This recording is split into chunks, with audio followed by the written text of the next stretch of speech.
Hello friends, स्वागत है आपका एक बार फिर से doctor Dhirendra Kumar body class YouTube channel में। और आज का हमारा जो टॉपिक है वो टॉपिक है बीएससी थर्ड ईयर के बायोटेक पेपर का टॉपिक, जो कि हम प्रीवियसली टॉपिक चला रहे थे। कौन सा? वेक्टर वाला टॉपिक। उसी में से एक और टॉपिक है अपना, कौन सा? Yeast artificial chromosome. ना, जैसे अपने इससे पहले वाला जो वीडियो बनाया था वो था बैक्टीरियल आर्टिफिशियल क्रोमोसोम के ऊपर था, वैसे वैसे ये वीडियो किसके ऊपर है? Yeast artificial chromosome. तो नाउ अपन इसको अपन डिस्कस कर लेते हैं इस वीडियो के अंदर। जैसा कि अपन ने पहले बताया कि इसको अपन आर्टिफिशियल क्रोमोसोम क्यों बोल रहे हैं, अब इसको अपन वेक्टर क्यों नहीं बोल रहे हैं। हालांकि ये भी क्या है, एक प्रकार का वेक्टर ही है, वाहकी है, जिसमें हम अपना जीन ऑफ इंटरेस्ट या जो अपना डीएनए अपन को कॉपी करना है उसको अपन डालते हैं। लेकिन इसको यहाँ आर्टिफिशियल क्रोमोसोम क्यों बोल रहे हैं? क्योंकि इसकी कैरिंग कैपेसिटी ज़्यादा है, यानी कि ये मोर देन 15 किलो बेस तक का, यानी कि 15 किलो बेस से ऊपर का और 150 से 300 किलो बेस तक का डीएनए जो है उसके अंदर अपन क्या कर सकते हैं? इंसर्ट कर सकते हैं और साथ में इसकी कॉपी बना सकते हैं। तो काफ़ी बड़ा डीएनए जो है हम इसके अंदर कॉपी कर सकते हैं। और चूंकि 150 किलो बेस से ऊपर जब अपन देखते हैं कोई डीएनए इंसर्ट है तो वो काफ़ी बड़ा डीएनए होता है, उसकी एक मिनिमम साइज रहती है, जस्ट लाइक एक आर्टिफिशियल क्रोमोसोम या छोटे क्रोमोसोम या माइक्रो क्रोमोसोम जितनी। इसीलिए अपन इसको क्या बोलते हैं? क्रोमोसोम बोलते हैं। और चूंकि इसको कंस्ट्रक्ट किया गया है ह्यूमन के द्वारा, मैनुअली इसको कंस्ट्रक्ट किया गया है, इसी कारण इसको अपन क्या बोलते हैं? आर्टिफिशियल क्रोमोसोम बोलते हैं। यानी कि ये नेचुरल रूप से ईस्ट के अंदर नहीं मिलता। अब ईस्ट क्या है?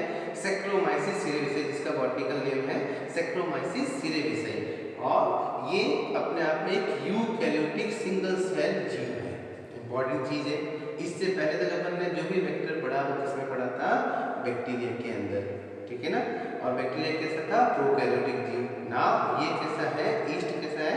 एक यूकैरियोटिक जीव, और साथ में इसके अंदर क्या होती है? सेल वॉल उपस्थित होती है, ठीक है।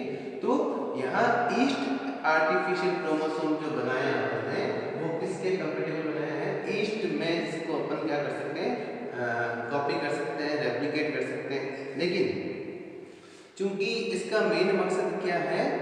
एज ए वेक्टर काम में आना, एज ए क्लोनिंग, यानी कि जो हमने डीएनए इंसर्ट इसके अंदर डाला है उसकी क्लोनिंग करने के काम में आता है। तो अपन डिटेल में लेते हैं इसको कि ईस्ट आर्टिफिशियल क्रोमोसोम क्या है। अगर अपन इंट्रोडक्शन की बात करें तो बेसिकली ये एक सटल वेक्टर है। सटल वेक्टर किसको बोलते हैं अपन?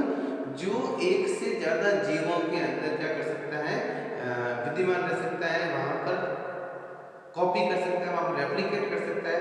तो ये जो सटल वेक्टर है ये बेसिकली जो नेचुरल रूप से इकोलोई बैक्टीरिया मिलता है उसमें भी ये क्या कर सकता है? कॉपी कर सकता है, सॉरी उसमें भी रेप्लिकेट कर सकता है। साथ साथ में ये जो ईस्ट कोशिकाएं हैं उन ईस्ट कोशिकाओं में भी रेप्लिकेट कर सकता है, दोनों में रेप्लिकेट कर सकता है। क्यों? क्योंकि इसमें ओरिजिन ऑफ रेप्लिकेशन दोनों की मौजूद है, इकोलाई बैक्टीरिया की और साथ साथ में ईस्ट कोशिकाओं की जो ओरिजिन ऑफ रेप्लिकेशन है, आगे अपन डिस्कस करेंगे, वो दोनों इसके अंदर मौजूद है। इसी कारण से ये ईस्ट इकोलाई बैक्टीरिया जो है उसके अंदर तो सर्कुलर वेक्टर फॉर्म में रह सकता है, सर्कुलर प्लाज्मिड फॉर्म में रह सकता है, और साथ साथ में ईस्ट कोशिकाओं में ये लीनियर क्रोमोसोम रूप के अंदर रह सकता है। जहां अपन देखते हैं कि इकोलाई बैक्टीरिया के अंदर इसकी जो मैक्सिमम साइज है वो कैसी है? 12 किलो बेस, यानी कि 12 किलो बेस तक का डीएनए जो है वो सर्कुलर फॉर्म में वहां रह सकता है। लेकिन अगर अपन इसको ईस्ट कोशिका में डालें तो वो मोर देन 150 किलो बेस तक का और इससे भी ज्यादा, यानी थाउजेंड्स ऑफ किलो बेस अपन इसके अंदर क्या कर सकते हैं? डीएनए इंसर्ट डाल सकते हैं, जहां पर ये लीनियर फॉर्म के अंदर रहता है। तो इसी कारण अपन इसको क्या बोलते हैं? शटल वेक्टर बोलते हैं। यानी कि दोनों के अंदर, बैक्टीरिया के अंदर और साथ साथ में ईस्ट कोशिका, दोनों के अंदर ये क्या कर सकता है? रेप्लिकेट कर सकता है। अब अगर अपन ईस्ट कोशिका की बात करें तो ईस्ट कोशिका के अंदर चूंकि अपने को क्या चाहिए? लीनियर क्रोमोसोम फॉर्म में चाहिए। तो क्रोमोसोम जो है उसके अंदर तीन इंपॉर्टेंट चीजें होती है। एक उसकी आर्म्स, एक उसका सेंटर पार्ट जिसको अपन सेंट्रोमियर बोलते हैं, एक उसके सिरे वाले यानी एंड वाले जो है जिसको अपन टीलोमियर बोलते हैं, किसी भी जीव के अंदर क्रोमोसोम फॉर्म के को बनाए रखने के लिए तीनों चीजें आवश्यक है, टीलोमियर, सेंट्रोमियर और बीच में जो डीएनए इसको अपन आर्म्स बोलते हैं। तो टीलोमियर के दोनों तरफ जो आर्म्स होती है इसको अपन दोनों तरफ वाली आर्म्स बोलते हैं, ठीक है। तो ये जो अपन ने आर्टिफिशियल रूप से ईस्ट क्रोमोसोम बनाया है, तो इसको कंस्ट्रक्ट करने के लिए हमें क्या चाहिए था, दोनों तरफ के टीलोमियर और टीलोमियर सीक्वेंस और साथ में क्या चाहिए, देखो सेंट्रोमियर सीक्वेंस या सेंट्रोमियर चाहिए। तो यहाँ अपन देखते हैं कि इसके अंदर ईस्ट का ARS सीक्वेंस भी डाला गया, ऑटोनोमस रेप्लिकेटिंग सीक्वेंस, साथ में सेंट्रोमियर और इसके अलावा अपन देखते हैं कि टीलोमियर सीक्वेंस इसके अंदर डाले गए और इसकी वजह से इसकी मिनिमम साइज कितनी होगी, 150 किलो बेस तक की होगी और अप टू 300 किलो बेस तक का डीएनए इसमें इंसर्ट कर सकते हैं। और इसके अलावा भी अपन इसके अंदर 1 से लेकर 2 मेगा बेस पेयर तक का डीएनए सीक्वेंस इसके अंदर डाल सकते हैं, यानी काफी लंबा डीएनए या काफी बड़ा बिग साइज का डीएनए सीक्वेंस जो है या जीन ऑफ इंटरेस्ट अपन इसके अंदर कैरी कर सकते हैं, यानी इसकी कैरिंग कैपेसिटी बहुत ज्यादा है। नाउ इसको बनाया सबसे पहले किसने, अगर अपन देखें तो आज की तारीख में अपन जितने भी ये एक वेक्टर देख रहे हैं वो इनिशियली दो प्रकार के ही थे, कौन से, PYAC3 और PYAC4, जिसमें अपन ने यहाँ जो कंस्ट्रक्ट कर रखा है, यहाँ जिसका डायग्राम बना रखा है वो किसका है, PYAC3 यानी प्लाज्मिक एक प्लाज्मिक जो है 3, उसको अपन ने उसका डायग्राम या उसका सर्कुलर मैप मैंने दिखा रखा है यहाँ पर डायग्राम के अंदर। तो इनिशियली कौन से थे, दो ही प्रकार के थे, PYAC3 और PYAC4, जिसको सबसे पहले अपन देखते हैं बर्क एट ऑल ने 1987 के अंदर कंस्ट्रक्ट किया था। किसने, बर्क एट ऑल ने 1987 के अंदर कंस्ट्रक्ट किया था। और इसका जो बेस या आधार कौन सा था, आधार एक्चुअली में इसका था कौन सा, east centromere subtle plasmid, east centromere subtle plasmid ICP, east centromere subtle plasmid, इसको लेकर कंस्ट्रक्ट किया गया था, या जो बेस था वो ये था ईस्ट सेंट्रोमियर प्लाज्मिड। और इसके अंदर इन्होंने क्या डाला था, दूसरी जो जीन सेगमेंट्स थे वो डालकर इसका निर्माण किया था प्लाज्मिड का, ठीक है। अब अगर अपन देखें एक बेसिक YAC की कंपोनेंट कौन कौन से होंगे, जीन कंपोनेंट कौन कौन से होंगे, तो सबसे पहले अपन देखते हैं कि इसके अंदर बैक्टीरियल ओरिजिन ऑफ रेप्लिकेशन, एक bacterial of origin of replication कौन सी है, PMBI ओरिजिन ऑफ रेप्लिकेशन है। ये वो जीन सेगमेंट है जिसके द्वारा ये प्लाज्मिड इकोलाई बैक्टीरिया के अंदर भी क्या कर सकता है, रेप्लिकेशन कर सकता है, वहां पर अपनी कॉपी बना सकता है। ओरिजिन ऑफ रेप्लिकेशन किसका है, ये बैक्टीरिया का है, इसी कारण ये बैक्टीरिया में क्या कर सकता है, कॉपी कर सकता है, वहां पर रेप्लिकेशन कर सकता है। देन इसके साथ साथ में इसके अंदर बैक्टीरिया की एक ब्लाजीन भी है, बीटा लैक्टमेज जीन, जिसको अपन शॉर्ट फॉर्म क्या बोलते हैं, ब्लाजीन बोलते हैं या बीटा लैक्टमेज जीन।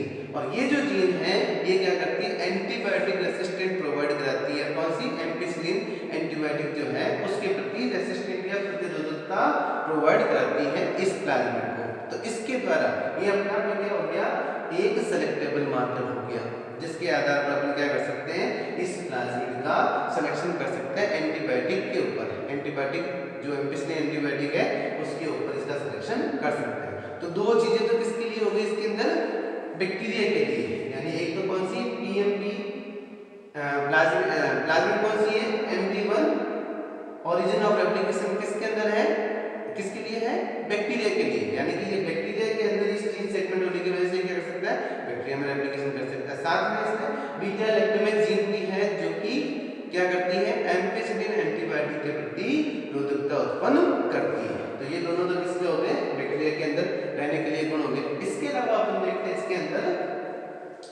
ईस्ट का, ईस्ट कैसे हो गई, यूकैरियोटिक सेल हो गई। तो ईस्ट की ऑटोनोमस रेप्लिकेटिंग सीक्वेंस है, इसके अंदर ईस्ट के ऑटोनोमस रेप्लिकेटिंग सीक्वेंस, जिसकी वजह से ये ईस्ट के अंदर भी इस क्रोमोसोम का रेप्लिकेशन हो सकता है। इंपॉर्टेंट चीज हो गई, एक तो क्या होगी, ओरिजिन ऑफ रेप्लिकेशन किसकी है, बैक्टीरिया की, इसकी वजह से जब ये बैक्टीरिया में अपन इसको डालेंगे तो वहां पर भी ये रेप्लिकेशन कर सकता है। और साथ में क्या है, ऑटोनोमस रेप्लिकेटिंग सीक्वेंस जो किसके हैं, ईस्ट के हैं। तो जब कभी अपन इसको लीनियर फॉर्म के अंदर ईस्ट कोशिकाओं के अंदर डालेंगे तो वहां पर भी क्या कर सकता है, रेप्लिकेशन कर सकता है, अपनी कॉपी बना सकता है। साथ साथ में अपन देखेंगे, देखते हैं कि इसके अंदर और क्या कंस्ट्रक्ट किया गया, सेंट्रोमियर 4 यानी कि ईस्ट कोशिकाओं के जो सेंट्रोमियर है उस सीक्वेंस को भी इसके अंदर डाला गया, जो किस काम करते हैं, इसका तो काम क्या होगा, रेप्लिकेशन करना। सेंट्रोमियर 4 का काम क्या होगा कि माइटोसिस के समय या मियोसिस के समय जब क्रोमोसोम मेटाफेज प्लेट पर जमते हैं, एक दूसरे पोल पर जाते हैं, उस समय इंपॉर्टेंट किसका रोल होता है, सेंट्रोमियर का इंपॉर्टेंट रोल होता है। तो यहाँ ये नॉर्मल क्रोमोसोम की बात ही व्यवहार करेगा और मेटाफेज प्लेट पर इसको जमाने का काम करता है ड्यूरिंग माइटोसिस या मियोसिस। ठीक है, तो ये सेंट्रोमियर जो रीजन है वो भी इसके अंदर डाला गया। ठीक है, और तीसरा क्या है, क्योंकि अभी अपन ने बताया कि किसी क्रोमोसोम को क्रोमोसोम फॉर्म में रहने के लिए इंपॉर्टेंट चीज क्या है, उसकी बाउंड्री, यानी दोनों एंड जो है वो इंपॉर्टेंट चीज है, उसके बिना क्रोमोसोम स्टेबल नहीं रहता। वो बाउंड्री क्या होती है, टीलोमेरिक सीक्वेंस। तो इसके अंदर जो टीलोमेरिक सीक्वेंस डाले गए वो किससे लिए गए, टेट्राहेमिना पायरिफॉर्मिस के राइबोसोमल डीएनए से ये टीलोमेरिक सीक्वेंस लिए गए। कैसे, टेट्राहेमिना पायरिफॉर्मिस के राइबोसोमल डीएनए से ये टीलोमेरिक सीक्वेंस लिए गए। और वो टीलोमेरिक सीक्वेंस भी अपन देखते हैं कि दोनों तरफ इसके अंदर मौजूद है। एक तो कहां पर मौजूद है, जो बैक्टीरियल ओरिजिन ऑफ रेप्लिकेशन है उसके पास में, और एक इस तरफ इसके दूसरी तरफ यहाँ पर मौजूद है टीलोमेरिक सीक्वेंस। इस टीलोमेरिक सीक्वेंस के जस्ट पास में एक सीक्वेंस और डाला गया, ईस्ट का हिस्टिडीन सीक्वेंस डाला गया, जो कि बाद में ये भी एक प्रकार का सेलेक्टेबल मार्कर है। अभी हम देखेंगे ये भी एक प्रकार का क्या है, सेलेक्टेबल मार्कर है, लेकिन कैसा, नेगेटिव सेलेक्टेबल मार्कर। जब इसका कंस्ट्रक्शन बताएंगे अभी यहाँ पर तो देखेंगे कि इसका क्या उपयोग है। ठीक है, तो इसके दोनों तरफ फ्लैंकिंग यानी कि जो हिस्टिडीन जीन है जिसकी ईस्ट की, इसके दोनों फ्लैंक पर, फ्लैंक का मतलब होता है किनारे, दोनों किनारे पर अपन देखते हैं टीलोमेरिक सीक्वेंस इसके अंदर डाले गए हैं, जिसकी वजह से जब कभी भी इसको लीनियर फॉर्म के अंदर लेकर आते हैं तो ये एज ए क्रोमोसोम ईस्ट कोशिका में लीनियर क्रोमोसोम के अंदर रूप के अंदर रहता है। इसके अलावा इसके अंदर अपन देखते हैं कि एक मल्टीपल क्लोनिंग साइट है, और किसकी, एक मल्टीपल क्लोनिंग साइट के लिए एक जीन डाली गई है, कौन सी, suppressor for ochre gene, suppressor of ochre, जो कि टायरोसिन ट्रांसफर आरएनए जो है, टायरोसिन ट्रांसफर आरएनए जो है उसकी जीन है, टायरोसिन ट्रांसफर आरएनए की एक जीन है सप्रेसर जीन। और ये जो करता है ये एक्चुअली में है क्या, एक नॉनसेंस म्यूटेशन है होता है, जिसकी वजह से ये जो कॉलोनी जगह जिसके अंदर सप्रेसर जीन मौजूद नहीं होती है, तो सप्रेसर जीन मौजूद जो होती है वो क्या करती है, ओरिजिनली किसको करती है, जो म्यूटेंट है उस म्यूटेंट को रोकती है। यानी कि अगर ये सप्रेसर जीन नहीं होगी तो म्यूटेशन हो जाएगा इस जीन ट्रांसफर किसमें, टायरोसिन ट्रांसफर आरएनए में, और उसकी वजह से जो नॉनसेंस म्यूटेंट बनेंगे, कौन से म्यूटेंट बनेंगे, AD1 और AD2, और ये म्यूटेशन की वजह से ये जो कोशिकाएं, ईस्ट कोशिकाएं, ये कैसी होती है, रेड कलर की बनती है। ठीक है, लेकिन जब ये सप्रेसर जीन मौजूद होता है तो ये कैसी होगी, व्हाइट कलर की, यानी कि नॉर्मल प्रकार की कॉलोनीज बनाएगी। इंपॉर्टेंट चीज हो गया, इसलिए ये भी कैसी हो गई, एक सेलेक्टेबल मार्कर हो गई। वापस बताता हूं, suppressor, ochre suppressor gene, ochre suppressor, suppress करती है, दबाती है किसको, जो म्यूटेंट है, म्यूटेंट जीन है, कौन सा आरएनए आपने बताया था अभी, टायरोसिन ट्रांसफर आरएनए। ठीक है, उसमें जब म्यूटेशन होता है तो दो प्रकार के म्यूटेंट बनते हैं, AD1 और AD2। ठीक है, तो इन AD1 और AD2 की वजह से जो ईस्ट कोशिकाएं हैं वो कैसी हो जाती है, रेड पिगमेंट बनता है और लाल कलर की अपन को दिखाई देती है। लेकिन जब ये सप्रेसर जीन मौजूद है तो ऐसी स्थिति में ये इस म्यूटेशन को क्या करती है, सप्रेस कर देती है, इस जीन के अंदर होने वाले म्यूटेशन को सप्रेस कर देती है, जो सप्रेसर सीक्वेंस मौजूद है इसके अंदर तो सप्रेस कर देती है। इसकी वजह से ये नॉर्मल व्हाइट कॉलोनीज बनाती है। साथ साथ में क्या मल्टीपल क्लोनिंग साइट। अब बार बार हर वेक्टर के अंदर बता रहे हैं मल्टीपल क्लोनिंग साइट का मतलब क्या होता है कि एक से ज्यादा रेस्ट्रिक्शन एंजाइम की रिकॉग्निशन साइट इसके अंदर मौजूद है, जिसकी वजह से हम किसी एक रेस्ट्रिक्शन एंजाइम को यूज कर इस जगह पर अपना क्या कर सकते हैं डीएनए इंसर्ट डाल सकते हैं। इस जगह पर अपना डीएनए इंसर्ट डाल सकते हैं। तो इसमें एक तरीके से देखते हैं अपन तीन तरह के मार्कर हो गए। एक बैक्टीरिया के अंदर अपन देख रहे हैं कि कौन सा बीटा लैक्टमेज मार्कर हो गया, इसके अलावा एक कौन सा हो गया सप्रेसर 4 जीन मार्कर हो गया, एक नेगेटिव सेलेक्टेबल मार्कर ईस्ट का हिस्टीडीन 3 मार्कर हो गया। तो तीन मार्कर इसके अंदर डाले गए हैं ताकि जो रिकॉम्बिनेंट सेल है उस सेल को अपन पहचान सके। क्लियर है? नाउ इसके अलावा अपन देखते हैं कि जो टेलोमेरिक सीक्वेंस है उसके दोनों फ्लैंक पर दोनों किनारों पर क्या मौजूद है दो रेस्ट्रिक्शन एंजाइम की साइट मौजूद है। कौन से बेन H1 की दोनों तरफ हिस्टीडीन जो है उसके दोनों किनारों के ऊपर। तो ऐसी स्थिति में यहां से भी अपन डीएनए में क्या कर सकते हैं इस वेक्टर को काट सकते हैं और साथ साथ में जो मल्टीपल क्लोनिंग साइट भी मौजूद है वहां से भी अपन क्या कर सकते हैं इसको काट सकते हैं। तो इसकी जो बेसिक साइज है वो कैसी है 1.14 किलो बेस या 11400 बेस पेयर तक की इसकी साइज है और इसको कई मेगा बेस पेयर तक का डीएनए इसके अंदर क्या कर सकते हैं इंसर्ट कर सकते हैं, काफी बड़ा डीएनए इसके अंदर डाल सकते हैं। तो एक बार वापस अपन देख लेते हैं क्या क्या इसके अंदर कंपोनेंट कौन कौन से हैं ताकि अपन को एग्जाम पॉइंट ऑफ व्यू से याद रहे। एक तो इसके अंदर बैक्टीरियल ओरिजिन ऑफ रेप्लिकेशन है PMP1, इसके अलावा बैक्टीरिया में सिलेक्ट करने के लिए इसके अंदर बीटा लैक्टमेज जीन है जो कि मार्कर की वाली काम आती है। देन ईस्ट कोशिकाओं के अंदर अपन देखते हैं ईस्ट कोशिकाओं के रेप्लिकेशन के लिए ऑटोनोमस रेप्लिकेशन सीक्वेंस इसके अंदर है, सेंट्रोमियर सीक्वेंस इसके अंदर डाले गए ताकि माइटोसिस के समय या मेयोसिस के समय मेटाफेज प्लेट के ऊपर ये नॉर्मल क्रोमोसोम के बातें व्यवहार कर सके। साथ में इसमें टेलोमेरिक सीक्वेंस डाले गए हैं ताकि जब ये लीनियर फॉर्म में रहे तो एक क्रोमोसोम ग्रुप के अंदर इसकी बाउंड्री बनी रहे, स्टेबल बना रहे, ये नष्ट नहीं हो। और ये जो टेलोमेरिक सीक्वेंस है वो किससे प्राप्त किए गए टेट्राहाइमेना पायरिफॉर्मिस से प्राप्त किए गए। साथ में इसके अंदर एक मल्टीपल क्लोनिंग साइट वाली सप्रेसर जीन जो है वो क्या करती है अपने को मल्टीपल क्लोनिंग साइट प्रोवाइड कराती है जहां पर अपना डीएनए इंसर्ट डाल सकते हैं और साथ में ये अपने आप में भी कैसी है एक सेलेक्टेबल मार्कर है। क्यों?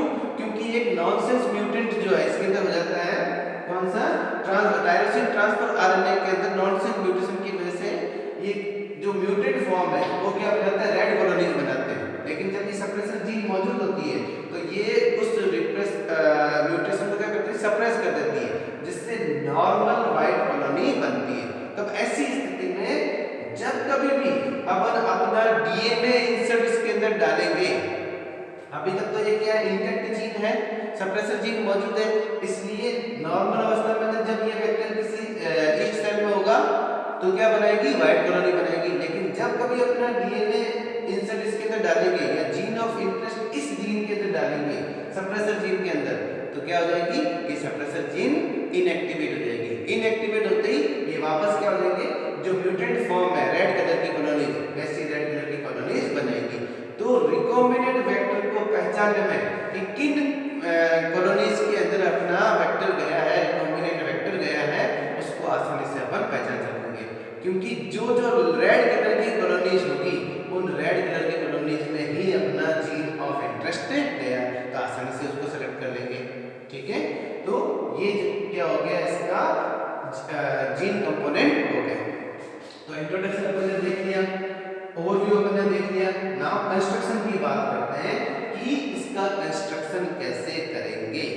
नाउ अपन यहाँ देखें इसी को अपन ने ये जो वेक्टर है इसी को अपन ने इस फॉर्म में यहाँ पर जमा रखा है जिसमें अपन देख रहे हैं कि दोनों तरफ टेलोमेरिक सीक्वेंस है, बीच में ईस्ट की हिस्टीडीन 3 जीन मौजूद है। साथ में अपन देखते हैं कि इसको जब अपन पाचित करेंगे यानी कि इसको रेस्ट्रिक्शन एंजाइम से पाचित करेंगे तो जो रेस्ट्रिक्शन एंजाइम वो कौन सा है जिसे अपन बेम H1 काम में लिया और बेम H1 की साइट कहाँ मौजूद है एक तो इस टेलोमेयर के पास में एक इस टेलोमेयर के दोनों तरफ बेम H1 की साइट मौजूद है। साथ में जो सप्रेसर जीन है मल्टीपल क्लोनिंग साइट अपन बार-बार कर रहे हैं मल्टीपल क्लोनिंग साइट तो यहाँ पर भी इस बेम H1 की साइट मौजूद है। तो ये तीन जगह पर क्या करेगा इस काटेगा, या ये जो वेक्टर है इसको काटेगा। तो ऐसी स्थिति में ये जो हिस्सा है स्ट्रीम वाला, इसको अपन क्या करते हैं, एक्सरसाइज कर देते हैं, बाहर निकाल देते हैं, और ये अपने आप में एक सेलेक्टेबल मार्कर की भांति काम आएगा, निगेटिव सेलेक्टेबल मार्कर, जिससे हम इसके दोनों सिरे, जो दो आर्म्स बनेंगे, इससे दो भुजाएं बनेगी, एक लेफ्ट आर्म और एक राइट आर्म, इनकी पहचान सुनिश्चित करने में ये काम में आएगा। इसलिए क्योंकि बाद में क्या हो जाएगा, एक्सरसाइज हो जाएगा, से हट जाएगा, बाद में काम नहीं आएगा, केवल इसकी जरूरत किसके लिए है, नेगेटिव सेलेक्टेबल मार्कर के रूप में इसकी जरूरत है, ताकि दोनों आर्म्स को अपन पहचान सके। तो एक आर्म तो ये बनी और एक आर्म ये बनी, यहाँ से टूट जाएगा, यहाँ से टूट जाएगा, यहाँ से टूट जाएगा, ये सर्कल क्या हो जाएगा, अलग हो जाएगा, और केवल किस काम आएगा, इसके सिलेक्शन में काम आएगा, लेफ्ट आर्म और राइट आर्म के सिलेक्शन के अंदर। नाउ दो तरह के आर्म्स बन जाएंगे, अपन यहाँ से ये भी टूटेगा, लेफ्ट आर्म जिसके अंदर एक टेलोमेरिक सीक्वेंस है, साथ में अपन देखते हैं कौन सा है, एक ऑटोनोमस रेप्लिकेटिंग सीक्वेंस, एक सेंट्रोमियर 4 और एक टायरोसिन वाली जीन मौजूद है, ठीक है। इसी तरह से जो राइट आर्म है उसके अंदर अपन देखते हैं कि फिर एक क्या अपने पास में यूरेसिल 3 वाली सेलेक्टेबल जीन मौजूद है। तो इन दोनों की वजह से भी ये जो दो और सीक्वेंस है जो अपन ने अभी आपको बताए थे, कौन से, यूरेसिल 3 वाले और TRP4 वाले, यहाँ अपन लिखना भूल गए थे, ये जो अपने पास में जीन है, ये जीन कौन सी है, यूरेसिल 3 वाली जीन है। तो ये भी अपने आप में एक सिलेक्टेबल मार्कर है, इंपॉर्टेंट लक्षण है, ये भी एक सिलेक्टेबल मार्कर है, ठीक है। और इसके साथ में एक कौन सा हो गया अपने पास में सिलेक्टेबल मार्कर, TRP वाला सिलेक्टेबल मार्कर, जो कहां पर मौजूद है, ARS के पास में मौजूद है, जो अपना ARS है इसके साथ में TRP भी मौजूद है। तो ऐसी स्थिति में ये जो दोनों आर्म्स अपनी बनी है, इन दोनों आर्म्स के भी सिलेक्शन में क्या काम आएगा, ये दोनों प्रकार के सिलेक्टेबल मार्कर काम आएंगे, यूरेसिल 3 और TRP जो मार्कर है वो दोनों काम में आएंगे। नाउ अब हम क्या करेंगे, इस कंस्ट्रक्शन के लिए अपने पास में दो आर्म्स होगी, एक लेफ्ट आर्म और एक राइट आर्म। साथ साथ में अपन क्या करते हैं, जो अपना जीन ऑफ इंटरेस्ट है, जिस होस्ट से अपन ने लिया है, उसके डीएनए को भी क्या करते हैं, सेम एंजाइम से पाचित करते हैं। तो अपने पास में कुछ डीएनए सेगमेंट होंगे, तो इन डीएनए सेगमेंट्स को हम किसके अंदर डाल देते हैं, ये जो लेफ्ट बॉर्डर, लेफ्ट आर्म और राइट आर्म है, इन दोनों के बीच में, और डीएनए लाइगेज एंजाइम काम में लेते हैं। तो ऐसी स्थिति में ये जो डीएनए सेगमेंट है वो किस में जुड़ जाएंगे, इसके अंदर जुड़ जाएंगे, और अब ये एक लीनियर डीएनए के रूप में होगा, जिसमें बीच में क्या होगा, अपना जीन ऑफ इंटरेस्ट होगा, जिसकी साइज अपन 300 किलो बेस या 1 से लेकर 2 मेगा बेस पेयर तक की रख सकते हैं, यानी काफी बड़ा डीएनए अपन इसमें कॉपी कर सकते हैं और मेंटेन कर सकते हैं, ऐसे जीनोमिक लाइब्रेरी के रूप में आ गया। अपन देखिए यूज के अंदर इसके यूज किया है, तो जीनोमिक लाइब्रेरी के रूप में अपन इन बड़े डीएनए सेगमेंट्स को इसके अंदर कॉपी कर रख सकते हैं, ठीक है ना। अब जो अपने पास में डीएनए जो क्रोमोसोम बनेगा, वो क्रोमोसोम क्या कहलाएगा, ईस्ट आर्टिफिशियल क्रोमोसोम कहलाएगा, जिसमें अपना जीन ऑफ इंटरेस्ट भी है, इसको अपन को इसके अंदर कॉपी करना है। तो एज ए सर्कुलर वेक्टर के रूप में ये इक्वल वेक्टर के अंदर रह सकता है, और एज ए लीनियर फॉर्म जिसमें एक बहुत बड़ा डीएनए डालकर हम क्या कर सकते हैं, इसको ईस्ट कोशिकाओं के अंदर भी डाल सकते हैं। और ईस्ट कोशिकाओं में भी क्या करते हैं, स्पिरोब्लास्ट के अंदर डालते हैं, यानी सेल वॉल रहित जो कोशिकाएं हैं, उन कोशिकाओं के अंदर इसको अपन क्या करते हैं, ट्रांसफर करते हैं। कई सारे मेथड जो है ट्रांसफर के मेथड जो है, जैसे ट्रांसफेक्शन है, लिपोफेक्शन है, माइक्रो इंजेक्शन है, उसके द्वारा हम इसको ट्रांसफर कर देते हैं किसके अंदर, ईस्ट कोशिकाओं के अंदर ट्रांसफर करते हैं। तो ये इसका कंस्ट्रक्शन मेथड है कि कैसे हम ईस्ट आर्टिफिशियल क्रोमोसोम जो प्लाज्मिड है, उस प्लाज्मिड को निर्माण करेंगे। देन नाउ लास्ट में देख रहे हैं इसका यूज क्या है, ये इसका उपयोग क्या है। सबसे पहले तो अपन देखें कि चूंकि इसमें बहुत बड़ा डीएनए अपन आसानी से क्या कर सकते हैं, कॉपी कर सकते हैं और मेंटेन कर सकते हैं एज ए क्रोमोसोम के रूप में, तो ये जीनोमिक लाइब्रेरी के कंस्ट्रक्शन में काम आता है। यानी कि जैसे ह्यूमन जीनोम प्रोजेक्ट के अंदर इसका उपयोग किया गया, ह्यूमन जीनोम प्रोजेक्ट के अंदर, जिसमें बड़े जीन सेगमेंट को इसके अंदर डालकर क्या किया गया, बाद में जीनोम सीक्वेंसिंग के समय इनसे क्रोमोसोम वॉकिंग के द्वारा जो अलग अलग जीनोम सेगमेंट प्राप्त किए गए थे अलग अलग से उन सबको मिलाकर क्या किया गया, सीक्वेंसिंग की गई। हालांकि आज की तारीख में अपन देखते हैं कि हाई थ्रूपुट सीक्वेंसिंग और नेक्स्ट जनरेशन सीक्वेंसिंग के द्वारा हम आसानी से सीक्वेंसिंग कर सकते हैं, लेकिन इनिशियली हम देख रहे हैं इनका उपयोग कर क्या किया गया था, सीक्वेंसिंग की प्रक्रिया की गई थी। देन इसका मतलब क्या हो गया, इससे तो एक तो जीनोमिक लाइब्रेरी बनाने में काम में ले सकते हैं। दूसरा construction of mammalian artificial chromosome, यानी कि इस एग को उपयोग कर हम मैमेलियन आर्टिफिशियल क्रोमोसोम का भी निर्माण कर सकते हैं, जिसमें हम देख रहे हैं कि जो मैमल्स हैं उनके डीएनए इंसर्ट को इसके अंदर डालकर हम क्या करते हैं, लाइब्रेरीज बनाते हैं, या उनके डीएनए इंसर्ट को डालकर हम क्या कर रहे हैं, उनके रेप्लिकेटिव सीक्वेंस को और उनके सेंट्रोमेरिक सीक्वेंस को डालकर इसका निर्माण कर रहे हैं, mammalian artificial chromosome. Next video जो अपन पढ़ेंगे वो इसी के ऊपर पढ़ेंगे, कौन सा, ह्यूमन आर्टिफिशियल क्रोमोसोम के ऊपर पढ़ेंगे, तो उसके निर्माण में भी ये उपयोगी है।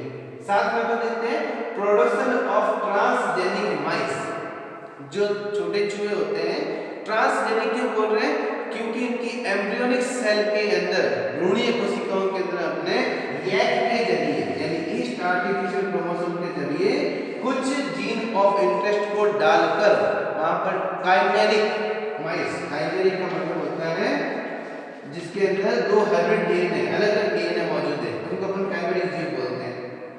तो काइमेरिक माइस का निर्माण किया गया, ट्रांसजेनिक माइस का निर्माण किया गया है।